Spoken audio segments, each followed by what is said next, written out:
जय हिंद, जय भारत, जय श्री राम। आज का विषय है मुक्ति और भागवत भक्ति।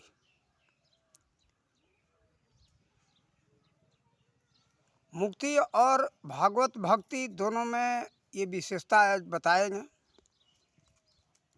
गुरु महाराज जी का आशीर्वाद से, हमारा तो कुछ है नहीं, सब प्रभु दिया है, माता पिता का आशीर्वाद है, गुरु महाराज जी का दया है, उन्होंने दिया तो हमको पता है और हम बताएंगे। लेकिन उनके कृपा से, उनके आशीर्वाद से, उन्हीं लोगों को सब कुछ है, हमारा कुछ नहीं है। देखिए, मुक्ति मुक्ति कई तरह का होता है। कर्जा से मुक्ति, किसी बंधन से मुक्ति। लेकिन जो धर्म ग्रंथों में भागवत भक्ति में जो बताया गया मुक्ति, ये सबसे सर्वोपरि मुक्ति है, सबसे ऊपर, यानी अज्ञानता से मुक्ति। अज्ञानता से मुक्ति का मतलब ये है कि जीव को हर समय ये भय लगा रहता है कि हम मर जाएंगे, हम जल जाएंगे, हम कट जाएंगे। इससे मुक्ति को ही माना गया है सबसे प्रधान मुक्ति। सबसे भयंकर भय का कारण परेशानी यही है जीव को, कि मर जाने का, जल जाने का, कट जाने का। तो वो किसको समझ रहा है, मर जाना, कट जाना, जल जाना? इस शरीर को। देखो, जब शरीर छोड़ करके जीव चला जाता है तो उसको लोग अंत में अंतिम संस्कार कर देते हैं, जला देते हैं, मिट्टी में डाल देते हैं या जल में डाल देते हैं, शरीर नष्ट हो जाता है। तो ये जीव सोचता है कि हम मरे नहीं, वास्तव में अजर अमर है। इसलिए उसके मन में भावना रहता है कि हम मर जाएंगे, कट जाएंगे, जल जाएंगे। ये नहीं सोचता कि हम तो अजर अमर है, कारण कि उसको अपने वास्तविक रूप, स्वरूप का, वास्तविक रूप का ज्ञान नहीं है। स्वरूप का मतलब स्वयं का रूप। जीव को अपने स्वयं के रूप का, नाम का ज्ञान नहीं है। इसलिए वो भयभीत रहता है कि हम जल जाएंगे, कट जाएंगे, मर जाएंगे। लेकिन फिर भी वो जीव शरीर छोड़ करके चला जाता है, जो अजर अमर अविनाशी है। उसी का जब ज्ञान हो जाता है, उसी का नाम है मुक्ति। क्या है? अजर अमर अविनाशी का जब पूर्ण रूप से ज्ञान हो जाता है, बिना देखे जाने समझे ज्ञान नहीं होगा। सतगुरु, जिसको तत्वदर्शी संत कहा गया है, गीता अध्याय 4, ये श्लोक नंबर 34 में गीता है, कि ये अर्जुन गीता से हम बात कर रहे हैं। गीता अध्याय 4 श्लोक नंबर 34 में भगवान श्री कृष्ण कहते हैं कि अर्जुन, वास्तव में मुझको तुम जानना चाहते हो तत्व से, तो तुम तत्वदर्शी संत के शरण में जाओ और जा करके उनका सेवा करो निष्कपट भाव से। जब तुम्हारे सेवा से प्रसन्न हो जाएंगे, तब तुम्हें उस तत्व ज्ञान का उपदेश करेंगे। तो वही तत्वदर्शी संत जीव के स्वरूप का दर्शन, उसके रूप का दर्शन कराते हैं। तो जीव को पता हो जाता है कि न तो मेरा आदि है, न अंत है, न मध्य है, और मैं अजर अमर अविनाशी हूँ। कारण कि वह स्वरूप कभी नाश नहीं होता उसका, उसके स्वयं का रूप जो है कभी नष्ट नहीं होता।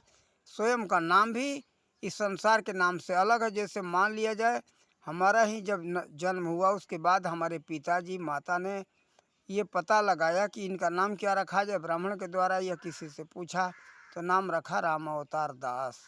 पहला नाम था मेरा राम रण विजय प्रसाद सिंह। उसके बाद में लोगों को समझ में न आने कारण हमने राम अवतार नाम बदल दिया।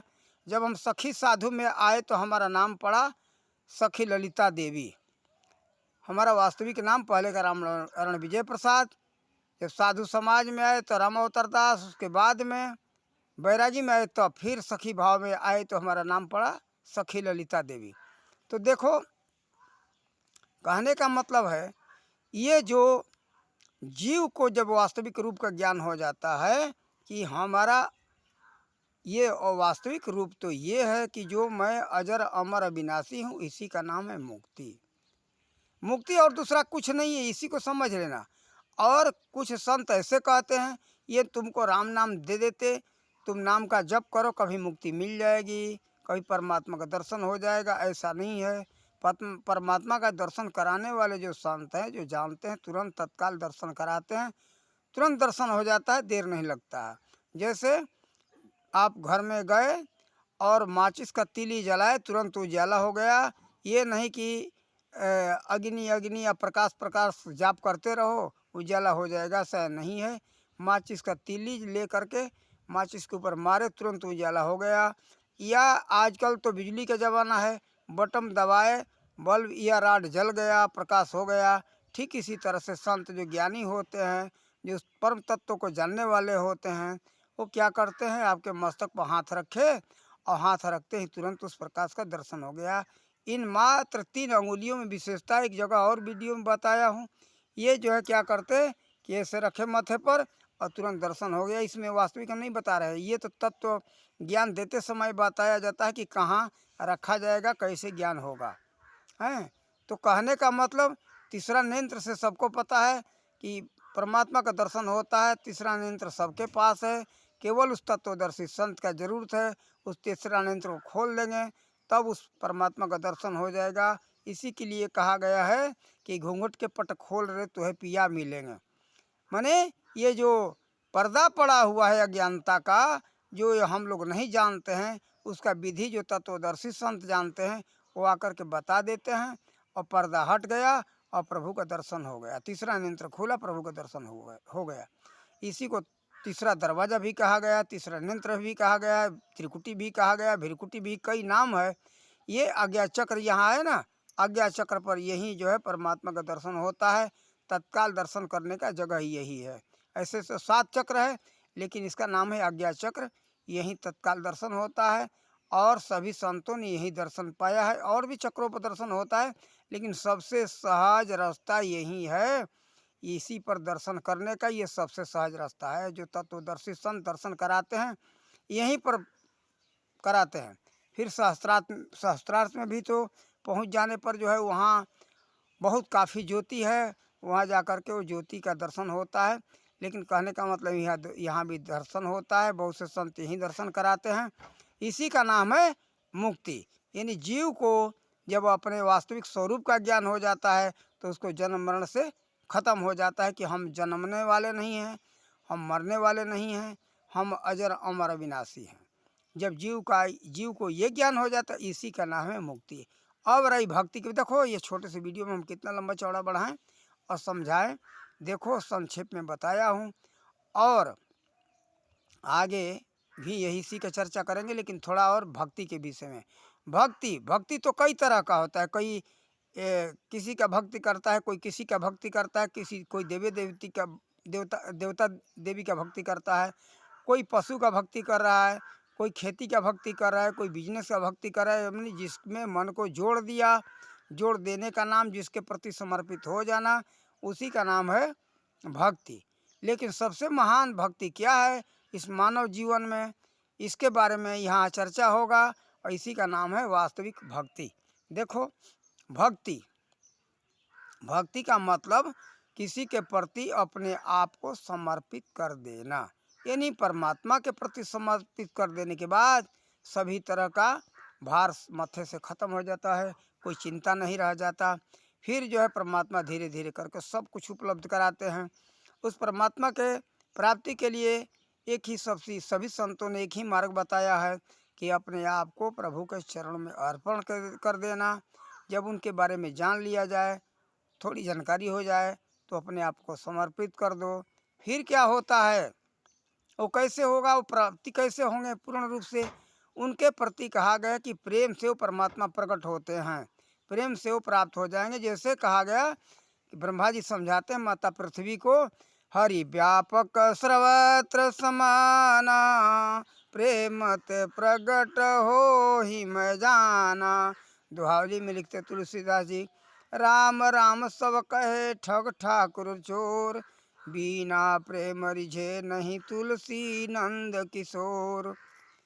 फिर इसी प्रेम के संबंध में कबीरदास जी ने कहा, प्रेम न बाड़ी उपजे, प्रेम न हाट बिकाय, वा घट की बलिहारी, जा घट प्रेम प्रगट हो जाए।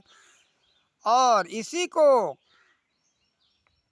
यीशु मसीह कहते, महान महात्मा यीशु मसीह अपने बाइबिल के अंदर love is God, God is love, यानी सीधा तो प्रेम को ईश्वर ही उन्होंने बताया है। फिर मंसूर फकीर भी यही बात कहे, अगर है शौक मिलने का तो हरदम लौ लगाता जा, पकड़ इश्क के झाड़ू, सफा कर दिल के हजूरे को, छोड़ खुदी का प्याला, बेखुदी का प्याला पीता जा। देखो, बेखुदी का बताया कि मैं कुछ नहीं है प्रभु, जो हो सब आप हो। इस थोड़ा सा शहर का हमने पंक्ति बोला, ये बहुत लंबा है।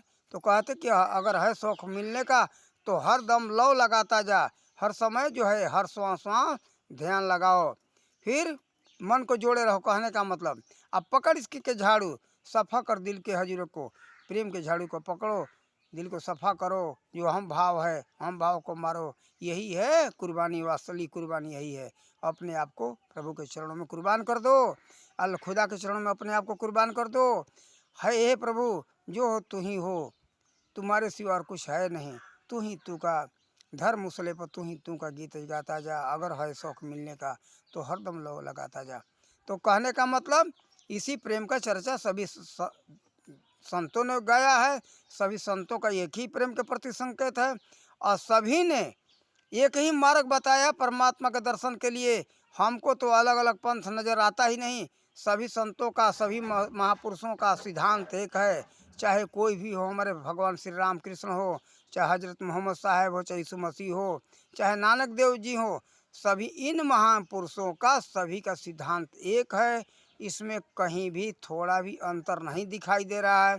और छोटी छोटी जो बातों को लेकर के लोग बात करते ना, तो ये हाथ तो मुसलमान लोग ऐसे धोते हैं, ऊपर से लेकर के पानी इधर से लेकर के धोने का कारण क्या है? अरब में पानी की कमी है। वहीं पर ये मुसलमान शब्द की उत्पत्ति हुई, मुसलमान शब्द का वही प्रथा है। वहाँ के लोग पानी के कमी के कारण ऐसे लेकर के हाथ धोते हैं। इन बातों को लेकर के लोग लड़ने, ये मुसलमान धर्म है। भाई, ये धर्म को, महान धर्म से कोई मतलब नहीं। यहाँ के तो एक सभ्यता और संस्कृति के अंदर बात है। हम कैसे जिएंगे, हम कैसे कपड़ा पहनेंगे कि हमारे शरीर का सुरक्षा हो, इन बातों को लेकर के लोग धर्म मान लिए। ये बहुत बड़ी मूर्खता की बात है। देखो, फिर एक दतवन से वो लोग क्या करते हैं, 21 दिन दतवन करते हैं। इसलिए करते हैं, वहाँ पेड़ का कमी होता है, पेड़ पौधे नहीं होते, इसलिए वहाँ के बुजुर्गों ने, हमारे पूर्वजों ने वहाँ का प्रथा निकाला कि भाई एक दतवन से 21 दिन तक काम चलाओ। इतना बड़ा दतवन लो जो कि 21 दिन तक धीरे धीरे धीरे धीरे उसे मुँह सफ़ा करो।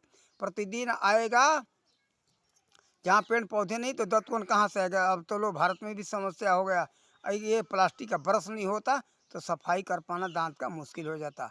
अब तो इतने जनसंख्या बढ़ गया, शहरों में दतवन मिलता नहीं, और पैसे देने पर भी नहीं मिलता है, और भी मिलेगा तो बहुत महंगा मिलेगा। दूसरी बात कि मिलेगा भी नहीं। अगर सब लोग इसी के ऊपर निर्भर हो जाए, दतवन के ऊपर, तो वो भी दतवन कितना महंगा दे दोगे, मिलेगा भी नहीं। तो इसलिए इन बातों में नहीं पड़ना चाहिए। धर्म अलग चीज़ है, परमात्मा को प्राप्ति करने का मार्ग अलग है। उसके संबंध में सभी धर्म ग्रंथों में सभी महापुरुषों का मत एक है, उसमें अंतर नहीं है। अब हाँ, आओ मूल बातों पर। तो ये जो है, ये है भक्ति। उनको जान करके प्रभु के शरणागत हो जाओ, तब वो जो है कि उसमें बहुत कुछ बातें हैं। क्या है? अब मूल बातें को बता दे रहा हूँ। ये प्राप्त कैसे होंगे? उसका जो पूरा रूप से तत्वदर्शी संत से ज्ञान मिल जाए तो क्या ज्ञान में देते। ये अष्टांग योग तो अलग चीज़ हो गया, उसी का अंग है। ये बात नहीं समझो कि अलग है, ये तो करना ही पड़ेगा।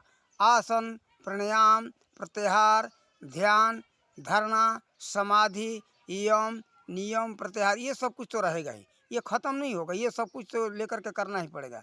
लेकिन इसके अलग ऊपर ये नियम है कि नाद ब्रह्म, शब्द ब्रह्म, खैचरी मुद्रा और अनहद नाद। तो अनहद नाद जो है, ये सबके जरूरी है। यही प्रभु के सब प्राप्ति के रास्ता हैं।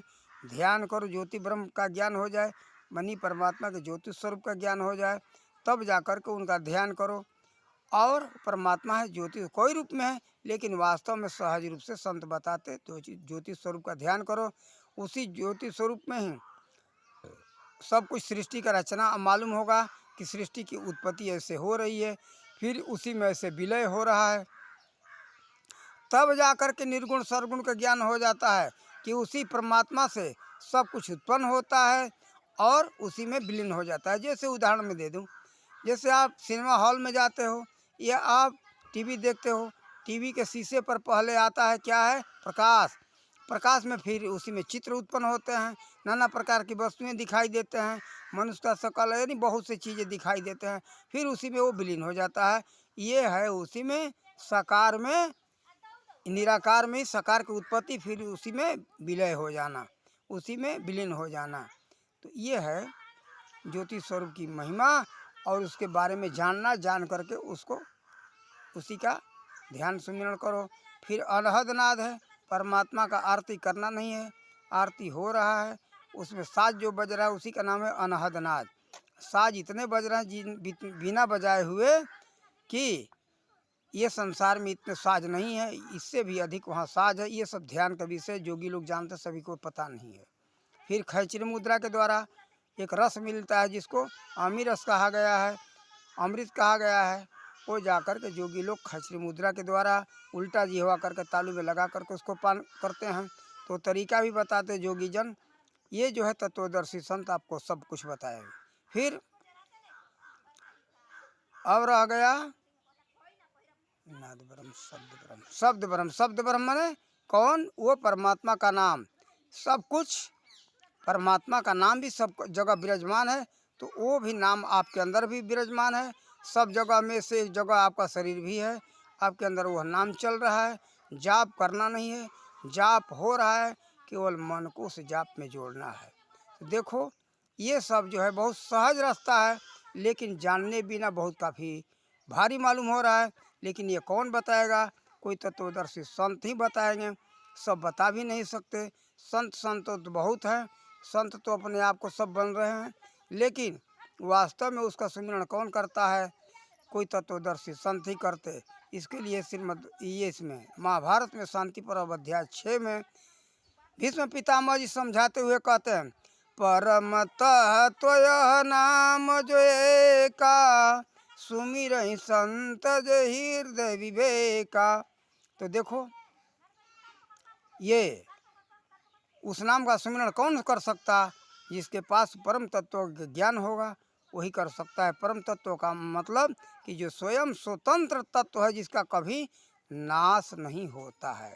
ये बात तो हम और वीडियो में भी कहीं कहीं समझाए हुए हैं, लेकिन आज हमारा विचार हुआ कि भागवत भक्ति के संबंध में एक विशेष करके वीडियो बना दें।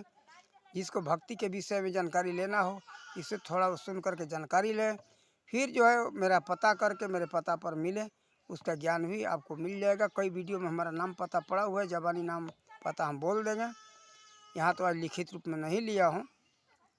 तो देखो ये जो है आप लोग जानो और समझो। देखो परम तत्व का मतलब है जिसका कभी नाश नहीं होता है।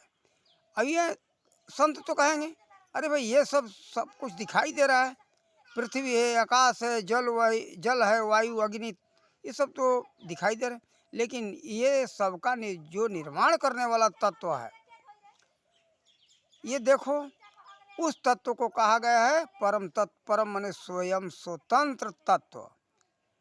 ये इन पांचों तत्वों का जो निर्माण करता तत्व है वो है परम तत्व यानी परमात्मा। उसका जो ज्ञान है उसी को कहते हैं तत्वदर्शी। इन तत्वों का दर्शन करने वाले को नहीं कहा गया है। गीता में भी तत्वदर्शी संत का चर्चा है, भागवत में भी कई जगह है। देखो कबीर साहब में उसी को पारखी कहा गया, यानी परखने वाला, देखने वाला, जानने वाला। देखो कई संतों ने अपने अपने हिसाब से बनाया है। देखो कई जगह नाम उसी का बदला हुआ है, लेकिन वास्तव में जो परम तत्व का जानने वाले हैं वही इसका ज्ञान करा सकते हैं। तो देखो लंबा चौड़ा कथा बढ़ाने से कोई फ़ायदा नहीं है, हम आप लोग को ये संकेत दे देंगे। और देखो धर्म ग्रंथों को पढ़ कर के ज्ञान पूर्ण रूप से हो नहीं सकता है, जा कर के ज्ञान प्राप्त करना ही होगा। देखो अगर केवल थ्योरी पढ़ लेने से यानी सिद्धांत पढ़ लेने से ज्ञान हो जाता तो फिर प्रयोगशाला का क्या ज़रूरत था। आज तो लोग क्या कहने लगे, भाई किसी को गुरु बनाने का क्या जरूरत, परमात्मा के ध्येय सुमिरन कर लो। भाई ध्येय का पता नहीं होगा तो ध्यान करोगे किसका, ध्येय होना चाहिए। जैसे आप किसी गांव के लिए निकलते हो तो गांव का नाम मालूम होता है कि अमुक गांव में हमको जाना है। गांव का नाम मालूम हो जाता है, रास्ता मालूम हो जाता है, तो वहाँ के लिए प्रस्थान करते हो, वहाँ जा कर के पहुँच जाते हो। जब गांव का नाम मालूम नहीं तो कहाँ जाओगे। इसी तरह से ध्येय होना चाहिए कि ध्येय रहता है कि अमुक गांव में हम पहुँचेंगे, ध्येय रहता है कि अमुक अमुक रास्ते से जाएंगे, तब जा कर के पहुँचते हो। इसी तरह से परमात्मा के प्राप्ति के संबंध में भी बात है। परमात्मा के वास्तविक स्वरूप का ज्ञान हो तभी जो है उसके बारे में जान सकते हो, समझ सकते हो, देख सकते हो। ऐसे किसका ध्यान करोगे? ध्यान करोगे तो किसका करोगे, किस रूप का करोगे? किसी रूप का तो ध्यान ध्यान होना चाहिए। एक उदाहरण में ले लो, जैसे किसी कुंवारी कन्या से कह दो कि तुम अपने पति का ध्यान करो, जब पति को जानी ही नहीं, कभी सामने आया नहीं, देखी नहीं, तो कौन से रूप का ध्यान करेगी? जब उसके पति का चित्र दिखा दिया जाए या पति के सामने दर्शन कभी करा दिया जाए तो कहा जाए कि बेटी तुम अपने पति का ध्यान करो, तो वो रूप का मन में छवि उतारेगी, ध्यान करेगी, चिंतन करेगी।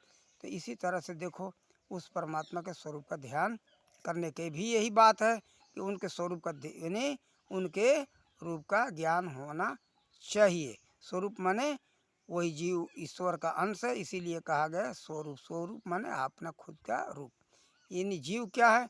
ईश्वर का अंश है। इसीलिए दोहा ये थी उत्तरकांड में एक चौपाई है, ये बताए हैं काकभूषुंडी जी गरुड़देव जी से कहते हैं, ईश्वर अंश जीव अविनाशी, चेतन अमल सहज सुख राशि। इसी के लिए कहा भीष्म पितामह जी ने महाभारत शांति पर्व अध्याय 6 में परमत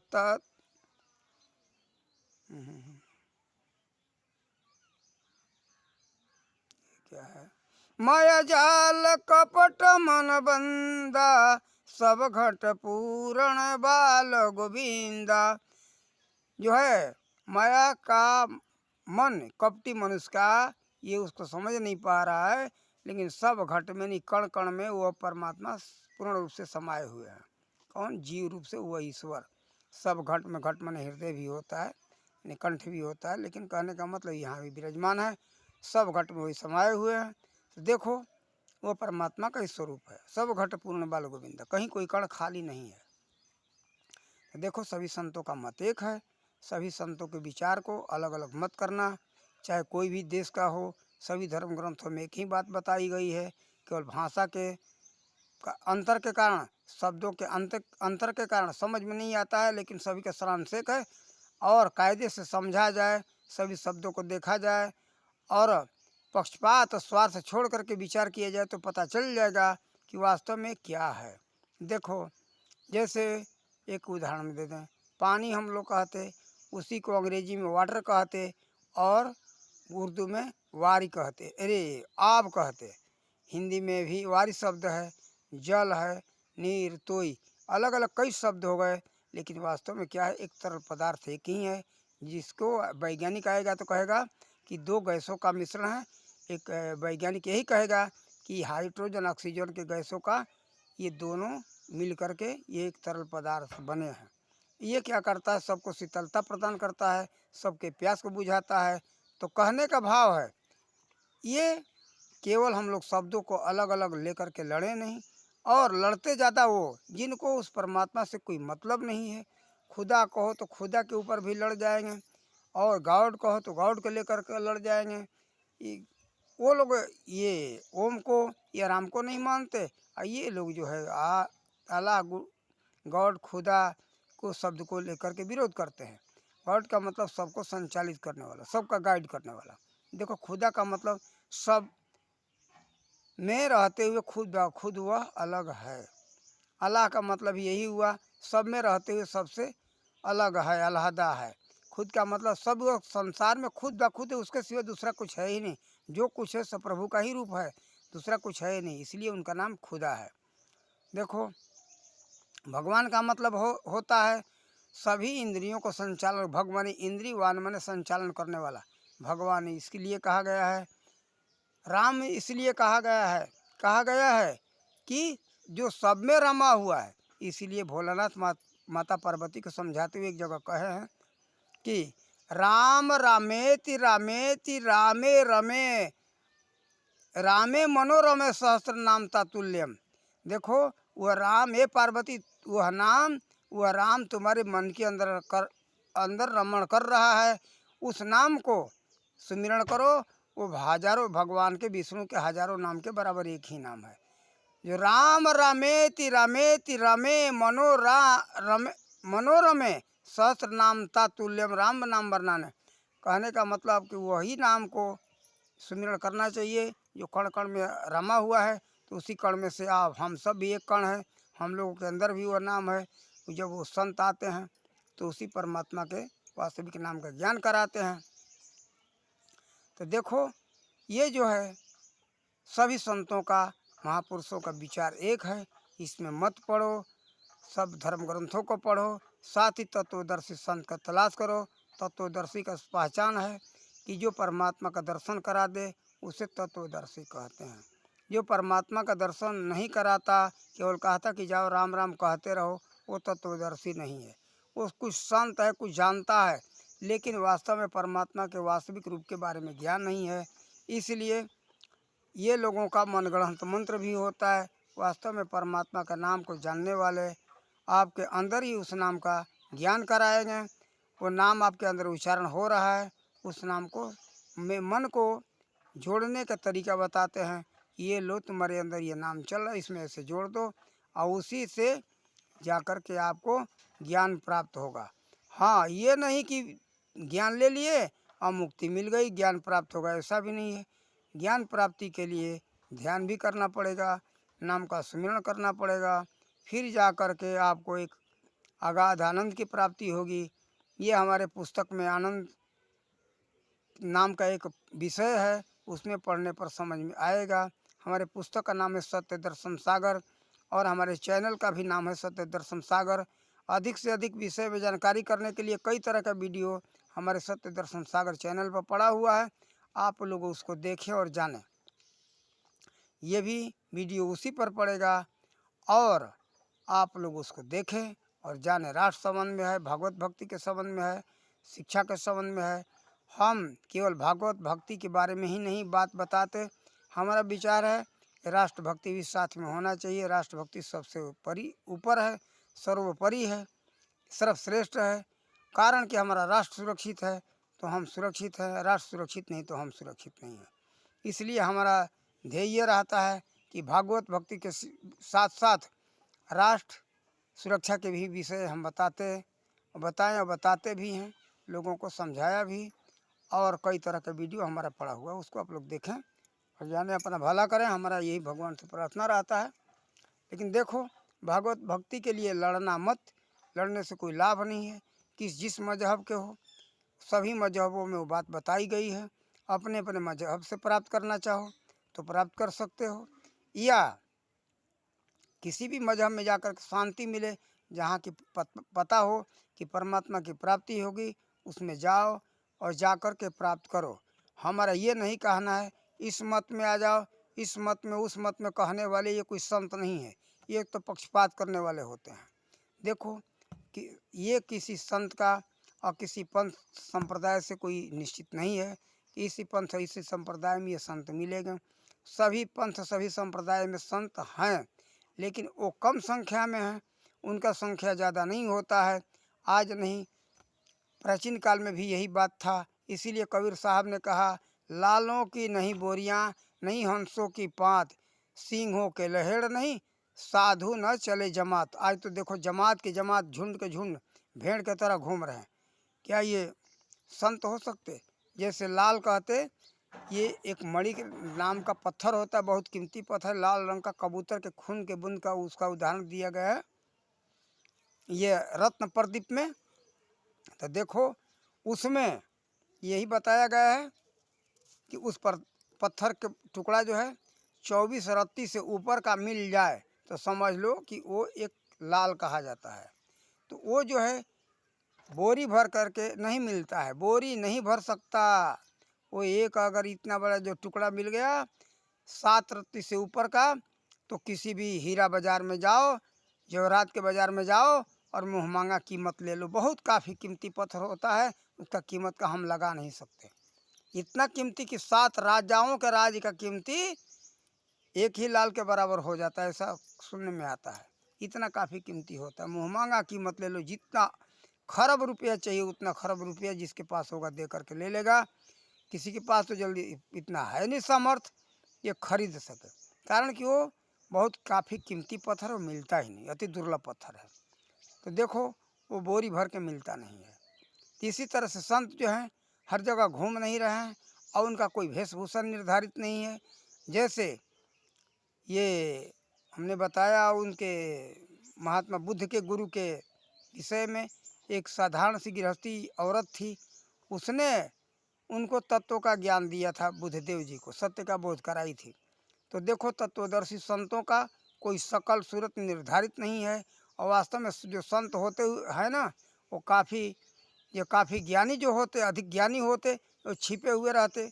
उनका वेशभूषा पहचान नहीं कर पाओगे, कहोगे नहीं कि ये संत है, ये तो संत हो ही नहीं सकता है, ऐसा लोगों का मानना होता है। लेकिन उन्हीं के पास ज्ञान होता है।